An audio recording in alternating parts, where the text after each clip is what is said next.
অনেকে নিজের ছেলে মেয়ের কাপড় অন্যজনকে দান করেন, ছোট বাচ্চাদের কাপড় অন্যজনকে দান করেন।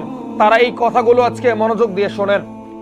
কয়েকদিন আগে একটা ছোট্ট বাচ্চাকে নিয়ে দূর থেকে আমার কাছে একজন পুরুষ মানুষ এসেছেন।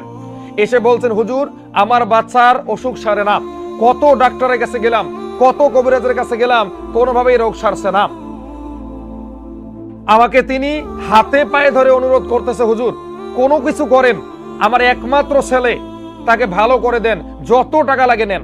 পরে এই বিষয়টা নিয়ে খুব গভীরভাবে চিন্তা করলাম, খুব গভীরভাবে বিষয়গুলো দেখলাম। তারপরে আমি যে তথ্যটা পেলাম, এই তথ্য জানার পরে আপনারা অবাক হয়ে যাবেন।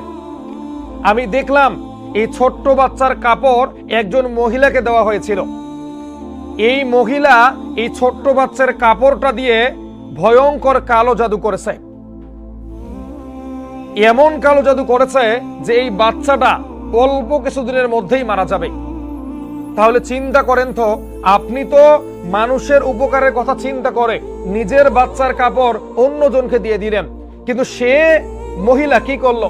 আপনার সন্তানকে মেরে ফেলার জন্য এই কাপড় দিয়ে ভয়ঙ্কর কালো জাদু করলো। এই জন্য বলবো, বিশ্বাসী লোক ছাড়া নিজের ছেলে মেয়ের কাপড় অন্য কাউকে দিবেন না। যদি দেন, এরকম ভয়ঙ্কর বিপদে আপনি পড়বেন। আবার কিছুদিন আগে আরেকজন রোগী এসেছিল, এসে বলছে, হুজুর আমার অসুখ সারে না। পরে দেখলাম এই মহিলা ফেরিওয়ালার কাছে চুল বিক্রি করত। এই চুল দিয়ে তাকে ভয়ঙ্কর কালো জাদু করা হয়েছে। এই মহিলা প্রায় জীবন এবং মৃত্যুর মুখোমুখি, একেবারে শরীরের অবস্থা কঙ্কাল হয়ে গেছে। দ্রুত সময়ে চিকিৎসা না করলে এই মহিলাও মারা যেত। নিজের পরিহিত কাপড় চোপড় আসবাবপত্র অন্যের কাছে দিবেন না।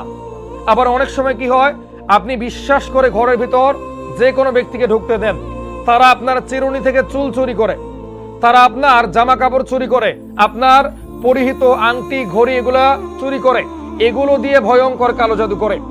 এই জন্য সকলের কাছে অনুরোধ করব, নিজের ঘর, নিজের কাপড় চোপড়, নিজের প্রয়োজনীয় জিনিস, নিজের স্বামী সন্তানের জিনিস হেফাজত করে রাখবেন।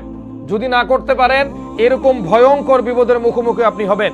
আপনার জীবনও চলে যেতে পারে, আপনি আর্থিকভাবে ক্ষতিগ্রস্ত হতে পারেন, আপনার জীবনে ভয়ঙ্কর বিপদ নেমে আসতে পারে। এই জন্য আমি আবারও অনুরোধ করব, নিজের পরিহিত জিনিস অন্যের কাছে দিবেন না, কাউকে বিশ্বাস করবেন না। নিজের নিরাপত্তার ক্ষেত্রে, নিজের বাচ্চা কাচ্চাদের নিরাপত্তার ক্ষেত্রে চুল পরিমাণও কাউকে ছাড় দেওয়া যাবে না। আপনি যদি ভালো থাকেন, আপনার পরিবার যদি ভালো থাকে, সবাই আপনার সঙ্গে থাকবে।